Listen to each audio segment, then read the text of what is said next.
You're listening to Skeptoid. I'm Brian Dunning from Skeptoid.com. The Georgia Guidestones. On a hilltop in rural Elberton, Georgia, stands an incongruous monument, 119 tons of imposing granite in 5 columns, 6 meters high, topped with a capstone. Not only are they geometrically arranged, they also offer 3 astronomical viewing ports marking the positions of the sun and stars, thus their nickname, America's Stonehenge. But unlike their English namesake, the Georgia Guidestones are not ancient. They're a recent emplacement. Their most significant trait is the controversial inscriptions in 8 languages. Some feel the messages in these inscriptions unite us. Others feel they divide us. The monument refers to these 10 mottos as the guiding thoughts, offered to the world by the anonymous builders of the monument. The 10 guiding thoughts are: maintain humanity under 500 million in perpetual balance with nature. Guide reproduction wisely, improving fitness and diversity. Unite humanity with a living new language. Rule passion, faith, tradition, and all things with tempered reason. Protect people and nations with fair laws and just courts. Let all nations rule internally, resolving external disputes in a world court. Avoid petty laws and useless officials. Balance personal rights with social duties. Prize truth, beauty, and love, seeking harmony with the infinite. Be not a cancer on the earth. Leave room for nature, leave room for nature. Most of these are pretty harmless. In fact, a lot of people would probably agree that many of them are fine ideas. But the first 3, recommending population control, eugenics, and a single world language, throw fuel on the fire of conspiracy theorists who fear an impending new world order. If not for these first 3 controversial guides, the stones would probably be long forgotten. The story of how the Guidestones came to be is just as mysterious as their meaning. The short version of it goes like this. A gentleman named Joe H. Findley Sr. was the president of one of the region's many granite companies, the Elberton Granite Finishing Company. According to the story, one day in June 1979, he received a visit from a well-dressed man who identified himself only with the pseudonym of Robert C. Christian. He told Findley he represented a small group of loyal Americans who believe in God. Christian showed Findley the plans for his monument and asked for a price. Interestingly, Christian gave his specifications using the metric system, which was pretty rare in the United States in 1979. Findley later said the price he gave was 6 figures. Christian inquired where Findley banked and then left to go meet with the banker. 30 minutes later, Christian was received by Wyatt C. Martin, the president of the Granite City Bank. Christian expressed the need for secrecy on this project, including that the funds would be transferred to Martin from a number of different banks around the country. As a banker, Martin did require that Christian show him his true identification, which Christian did, only after Martin agreed to absolute secrecy in perpetuity. Martin agreed to be Christian's representative in managing the project going forward. Christian then left, corresponding only with Martin from that moment on, and often from different cities. Findley's company went to work. On Christian's behalf, Martin purchased 5 acres of land atop the highest hill in the county for $5,000 from farmer Wayne Mullenix, who subsequently acted as contractor, laying the foundation for the monument. The 6 granite slabs were cut, drilled, lettered, and positioned according to the specifications, and unveiled on March 22, 1980. About 400 curious onlookers attended the opening. In the decades since, the Georgia Guidestones have sat on their hilltop, gradually succumbing to vandalism, although a number of local volunteers have tried to keep them maintained. Other supporters have offered to install benches or pathways. Local churches are said to disapprove, but since the Guidestones have proven to be the most significant tourist attraction in Elberton, the town lets them be. The sheriff has even installed security cameras to keep an eye on them. The biggest question that everyone wants to know about the Guidestones is who built them. The stones themselves give one answer. A flat stone in the ground gives some information about the monument and lists as its sponsors a small group of Americans who seek the age of reason. This answer, quite obviously, is unsatisfactory to the curious.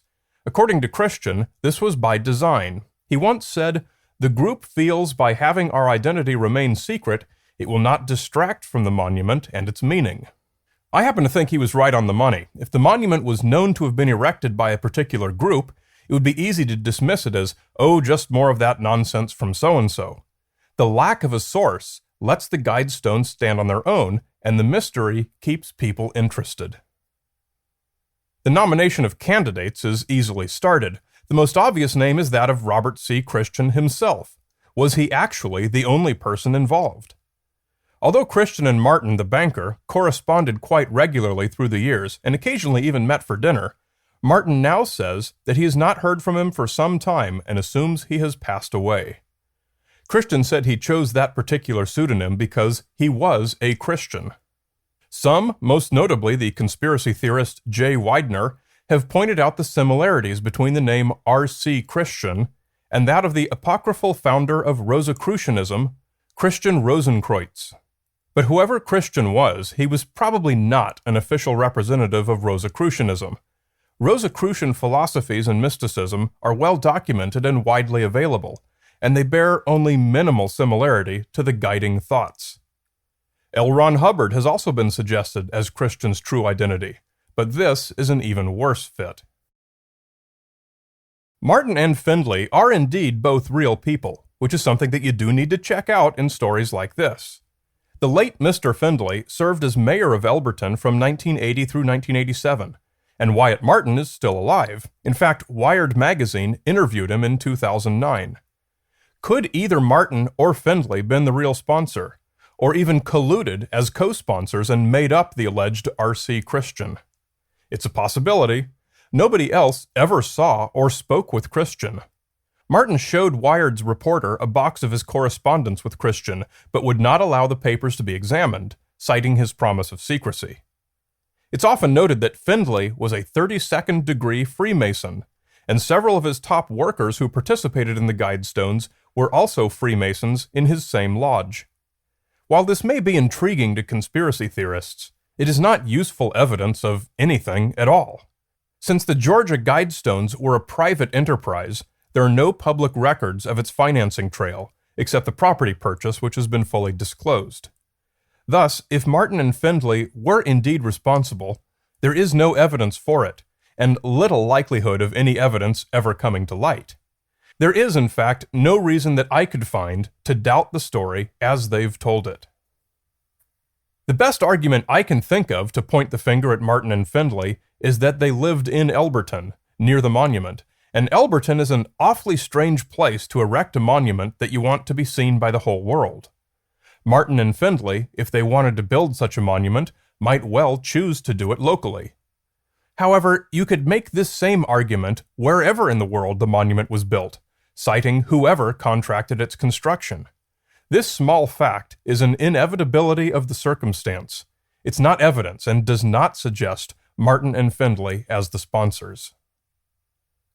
Conspiracy theorists also point to the type of granite used, pyramid blue. Clearly, to some, the pyramid imagery suggests Masonic motives. In fact, the name comes from the name of the quarry, Pyramid Quarries, Inc., also in Elberton. Why was this quarry chosen? Simply because Findlay happened to own it. And he didn't even name it. He purchased the company in the 1970s as a supplier for his granite finishing and pet memorial companies.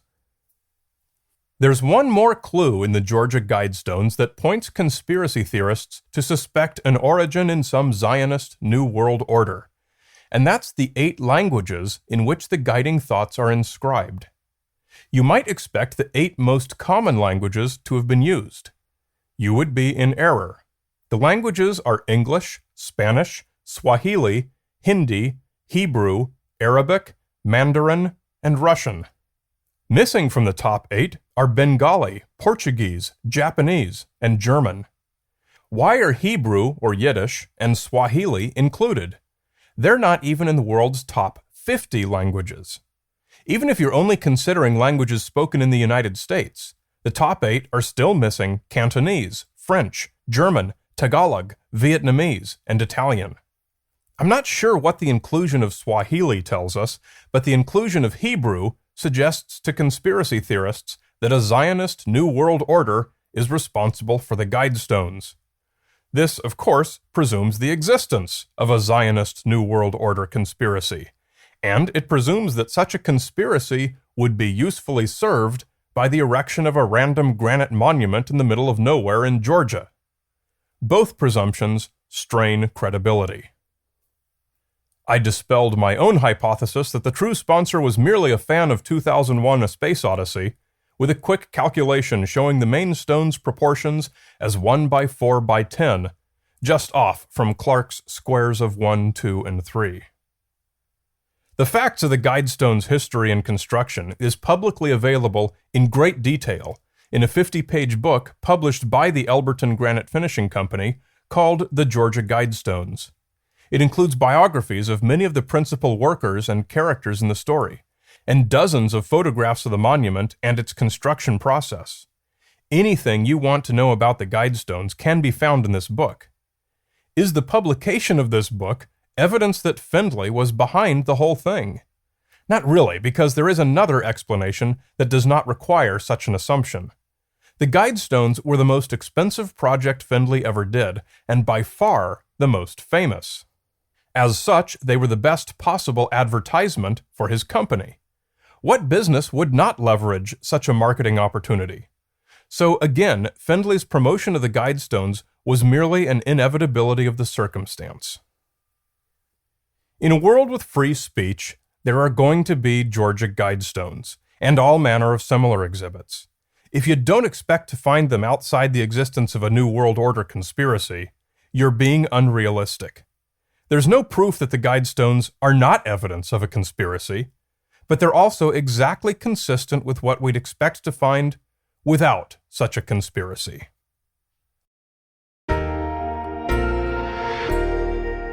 You're listening to Skeptoid.